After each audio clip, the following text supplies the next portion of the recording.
सभी शिव भक्तों को मेरा प्रणाम। कैसे हैं आप सभी लोग? महादेव की कृपा आप पर बनी रहे, यही मैं महादेव से प्रार्थना करता हूँ। देखिए, शिव महापुराण के अंदर पूज्य गुरुजी हमेशा कोई ना कोई एक अचूक उपाय बताते हैं और ये शिव योग का सबसे अचूक उपाय, जो कि एक एक एक वाला उपाय है, आज आप सभी लोगों को ज़रूर करना है। सबसे पहले उपाय के बारे में जाने तो पूज्य गुरुजी ने कहा कि जब आपके जीवन में एक के बाद एक अचानक से कोई संकट आने लगे, कोई विपदा आने लगे, आपको कुछ समझ में नहीं आ रहा है कि क्या करें क्या ना करें, है ना? दुनिया वालों के सामने हाथ फैलाने की ज़रूरत पड़ चुकी है, या फिर आपके कोई भी कार्य जो हैं वो सीधे सीधे नहीं बन रहे हैं, कोई ना कोई उन कार्यों में बाधाएं उत्पन्न हो रही है, कुछ ना कुछ रुकावटें आ जा रही है। जैसे कि नौकरी लगने ही वाली होती है, नहीं लगती है, व्यापार शुरू होने वाला ही होता है, नहीं हो पाता है, शादी का रिश्ता आता आता लौट जाता है, व्यापार दुकान फैक्ट्री अच्छे से नहीं चल रही हो, एक के बाद एक कष्ट जीवन में लगातार बना हुआ है। पूज्य गुरुजी ने कहा आपको दुनिया में किसी के सामने हाथ फैलाने की जरूरत नहीं है। जब आपके कार्यों में रुकावटें आने लगे, कुछ भी जीवन में अच्छा नहीं चल रहा है, एक के बाद एक दुख कष्ट जीवन में बना हुआ है, तो इस वाले उपाय को करना बिल्कुल मत भूलना। आप सभी को पता है कि इस तरीके से आपने मंदार का फूल तो देखा होगा, है ना? लेकिन आपको ये जो स्क्रीन पर दिखाई दे रहा है, इस तरीके से सफेद वाला फूल नहीं लेना है। कौन सा लेना है? ये जो नीला गुलाबी वाला पुष्प, अब शायद आपको उपाय याद आ गया होगा, है ना? ये जो मंदार का नीला गुलाबी पुष्प होता है ना, इसे वरदान प्राप्त है, जिसे मैं वीडियो के अंत में बताऊंगा, इसे और शमी के पत्ते को। ठीक है, पहले आप उपाय को समझेंगे कि ये एक फूल आपको लेना है मात्र, और इसी के साथ में आपको एक दीपक तैयार करना है, जिसके अंदर आपको गोल बाती लगानी है और इसके अंदर भरना होगा आपको घी। ठीक है, केवल ये दो चीजें और एक लोटा शुद्ध जल मेरे देवादिदेव महादेव के लिए। जब भी आप महादेव के मंदिर जाएं, एक लोटा जल जरूर लेकर के जाएं।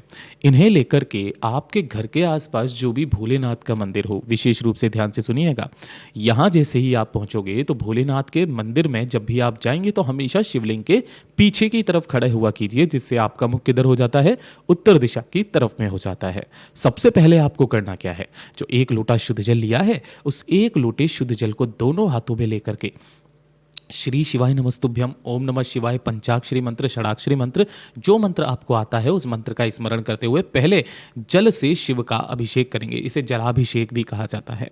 जैसे ही आप इस जल को संपूर्ण रूप से समर्पित कर देंगे, जो आपने एक नीला गुलाबी पुष्प लिया है, मंदार का पुष्प, इसे अपने दाहिने हाथ में लेना और शिवलिंग पर एक विशेष स्थान होता है, माता अशोक सुंदरी का स्थान, जो जलाधारी पर ये जो मोटी सी लाइन होती है, जो मैंने लाल गोले के अंदर बना करके बताई है। ठीक है, इस स्थान पर आपको उस फूल को स्पर्श करवाना है, जैसे कि ये रहा, और इसे पकड़े रहना है। इसे पकड़ करके यहां पर आपको स्पर्श कराते हुए अपना नाम बोलना है, फिर अपना गोत्र बोलना है, और जिस तिथि को कर रहे हो उस तिथि को बोलना है। बोलने के पश्चात जिस कार्य सिद्धि, जिस कामना के लिए आप इस उपाय को कर रहे हैं, उस कामना को बोलकर इसे यहां से उठा करके भोलेनाथ महादेव की शिवलिंग के ठीक शीर्ष पर आपको समर्पित कर देना है। जैसे ही यहां पर समर्पित कर देंगे, 2 मिनट वहां पर बैठना, बाबा से निवेदन और कामना करना। अब मैं आपको बताता हूं कि गुरुदेव ने इन दो चीजों के बारे में क्यों वर्णन किया था। एक होता है ये मंदार का पुष्प और दूसरा होता है शमी का पौधा। ठीक है, शमी का पौधे की मात्र एक पत्ती, जिसे शमी पत्र भी कहा जाता है, ये दो चीजों को वरदान प्राप्त है महाराज कि अगर कोई व्यक्ति भूलवश भी इसे माता अशोक सुंदरी के स्थान पर स्पर्श कराकर शिवलिंग पर समर्पित कर देता है, तो उसे 1000 अश्वमेघ यज्ञ के बराबर का पुण्य फल प्राप्त होता है एक ही बार में। और इसका एक प्रमाण भी बताया था, जब कुबेर जी के पास में दक्षिणा देने के लिए नहीं थी, तो उन्होंने शमी के पत्तों को दान में दिया था। तभी से जाकर के गुरुदेव ने इस वाले उपाय को बताया था। जब आप मंदिर से बाहर निकलेंगे तो शिवालय की चौखट पर मात्र एक घी का दीपक आपको प्रज्वलित करना है, जलाना है। इस वाले उपाय को चाहे जो सोमवार पड़ जाए, प्रदोष पड़ जाए, शिवरात्रि पड़ जाए, एकादशी पड़ जाए, है ना, या फिर कोई त्रयोदशी हो गई, अमावस्या हो गई, पूर्णिमा हो गई, उस दिन करके आ जाइएगा, आपको इस उपाय का संपूर्ण फल प्राप्त होगा। गुरुदेव का बहुत अद्भुत और अचूक उपाय है, जरूर कीजिएगा। और ये दूसरे नंबर का तो उपाय आप सभी लोगों को करना है। काफी बार ऐसी समस्याएं आती है कि हमारे जीवन के दुख, हमारे जीवन के कष्ट खत्म होने का नाम नहीं ले रही है। अब वो दुख या कष्ट, चाहे आपके मानसिक कष्ट हो, चाहे आपके शारीरिक कष्ट हो। ठीक है, मानसिक कष्ट जैसे कि कोई ना कोई प्रॉब्लम्स आपके जीवन में बनी हुई है। शारीरिक कष्ट, शरीर में दर्द होना, कष्ट का होना, है ना, शरीर में कंधों में दर्द होना, कमर में दर्द होना, घुटनों में दर्द होना, ये शारीरिक कष्ट, या फिर किसी भी तरीके की कोई बीमारी हो। जो खत्म होने का नाम नहीं ले रही है, सब कुछ आपने कर लिया। तो ये एक एक एक वाला उपाय आप सभी को करना है। गुरुदेव ने कहा सबसे पहले आपको एक बेलपत्र लेना है जो कहीं से भी खंडित कटा फिटा ना हो। ध्यान रखना कि जो भी बेलपत्र लो उसके नीचे की ये डंडी भी होना चाहिए। काफ़ी सारे व्यक्ति इसे तोड़ देते हैं। इसी के साथ में आपको लेना होगा एक सफ़ेद फूल। अब सफ़ेद फूल का क्रम ध्यान से सुनिएगा कि एक और फूल होता है केतकी का, है ना, वो भी सफ़ेद फूल होता है, बीच में से इस तरीके से पीला पीला सा रहता है वो, ऐसा। ठीक है, तो इस वाले फूल को भूलवश भी काम में मत लेना, वरना 1000 गौ हत्या का पाप लगता है।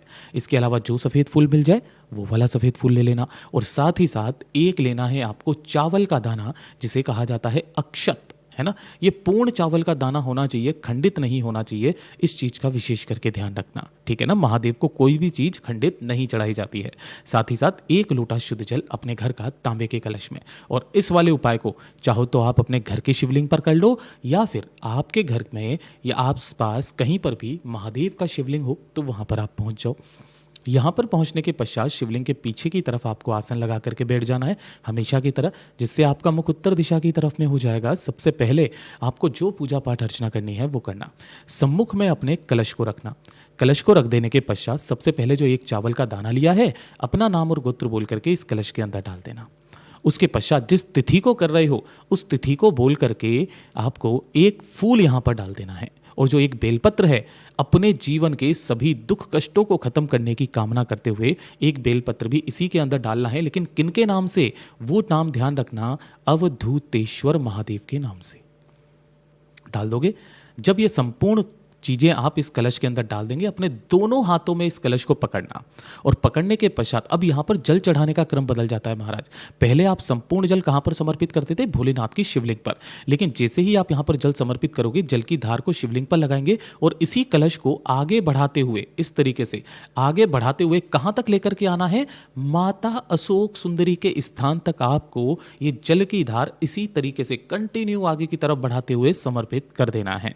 गुरुदेव ने कहा जो भी जल जलाधारी से बहकर नीचे की तरफ आए उस जल को रोकना, एकत्रित करना और एकत्रित करके उस जल का आचमन करना। शरीर में किसी भी तरीके का कोई कष्ट है, उस जगह पर इस जल को लगाना प्रारंभ कर दीजिए महाराज। आपके वो कष्ट धीरे धीरे करके खत्म होने लगेंगे। इस वाले उपाय को जो सोमवार पड़े, जो प्रदोष पड़े, जो शिवरात्रि पड़े, उस दिन करना स्टार्ट कीजिए। साथ ही साथ तीसरे वाले उपाय के बारे में तो आपको सुनना ही सुनना है। ये सबसे अचूक उपाय है जो कि धन और कर्ज को लेकर के होगा, है ना। काफ़ी सारे व्यक्ति परेशान रहते हैं किन चीज़ों की वजह से? कि उनके घर में धन नहीं आ रहा है, धन की आवक सी उनके घर में रुक गई है। ऐसा लगता है जैसे माँ लक्ष्मी उनसे रूठी हुई है। अनावश्यक खर्चे परिवार में इतने ज़्यादा बढ़ जाते हैं कि पैसा बिल्कुल बचता नहीं है। या फिर आपने कोई व्यापार चलाने के लिए, दुकान चलाने के लिए कर्ज लिया, लोन लिया, अब वो चुकता नहीं हो रहा है, कोई आपके पैसे नहीं दे रहा है। तो धन को लेकर के जो भी कामना है, जो भी आपकी परेशानियाँ हैं, वो मात्र इस एक उपाय से खत्म होगी, जो आपको करना ही करना है। विशेष रूप से ध्यान से सुनिएगा। इसके लिए आपको क्या क्या चाहिए? आपको थोड़े से काले तिल, ये जो आप ले रहे हैं, थोड़े से काले तिल लेने हैं, आधी मुट्ठी के बराबर। और किसी भी एक कटोरी के अंदर इन काले तिलों को रखना और इसे जल से भर देना ताकि इसके अंदर ये फूल जाए। लगभग 1 से 2 घंटे तक इन्हें क्या करना है? आपको जल के अंदर भिगो देना है, जिससे ये थोड़े से सॉफ्ट हो जाएंगे, फूल जाएंगे। फूल जाने के पश्चात आप इसे क्या करना कि इस कटोरी को उठाना और उठा करके इसे पीस लेना, है ना। पीस करके इसका पेस्ट बना लेना और पेस्ट बना करके किसी भी एक तांबे के कलश में इसे भर लेना, ठीक है। काले तिल का पेस्ट इसके अंदर भर लेना और बाकी खाली रह जाए तो अपने घर के शुद्ध जल से इसे भर लेना, ठीक है। अब इसके बाद में क्या करना है? इस कलश को अपने पूरे घर में आपको घुमाना है, ठीक है। पूरे घर में जब भी आप घुमाएंगे तो यहाँ पर अवधूतेश्वर महादेव का स्मरण करेंगे दोनों हाथों में लेकर के, और इसे ले जा करके आपके घर में जहाँ पर भी पानी पीने का स्थान होता है, परिंदा, उस परिंदे के पास में जा करके आपको इस कलश को रख देना है किसी भी चीज़ से ढांक करके, ठीक है। और यहाँ ढांकने के पश्चात एक लंबी बाती का दीपक, ध्यान रखना, चाहे आटे का चाहे मिट्टी का, आपको इसके अंदर लंबी बाती लगानी है जिसके अंदर आपको घी भरना है, ठीक है। और इसे भी आपको इस परिंदे के पास ही, इसी जो लोटे के है, लोटे के पास ही आपको लगा देना है, ठीक है ना। अब आप इसे सोमवार की पूरी रात्रि, कब? सोमवार की पूरी रात्रि भर यहीं पर रखे रहने देना लोटे को। दीपक जरूरी नहीं है कि आपका पूरे रात भर चले, एक बार भर दीजिए, जितनी देर तक जलता है जलते रहने दीजिएगा, लेकिन इसे पूरी रात भर रखे रहने दीजिएगा। जब अगला दिन आएगा तब अगले दिन आपको क्या करना है कि ये जो काले तिल का जल है इसे ले जा करके 3 वृक्ष होते हैं, पहला होता है कौन सा? वटवृक्ष, दूसरा होता है पीपल का पेड़ और तीसरा होता है बेलपत्र का पेड़। तीनों में से किसी भी एक पेड़ के नीचे जाकर के अपना नाम और गोत्र बोल करके इस संपूर्ण काले तिल के जल को, जो पिसे हुए काले तिल हैं, उसके जल को समर्पित करना शुरुआत कर दीजिएगा। आपके जीवन से धन और कर्ज की समस्याएं मिटने कैसे लगेगी, ये शिव तत्व है। पूज्य गुरु जी के सभी उपाय बहुत ही ज़्यादा खास और अद्भुत है, जरूर कीजिएगा। वीडियो पसंद आए तो लाइक करना, चैनल को सब्सक्राइब जरूर कीजिएगा।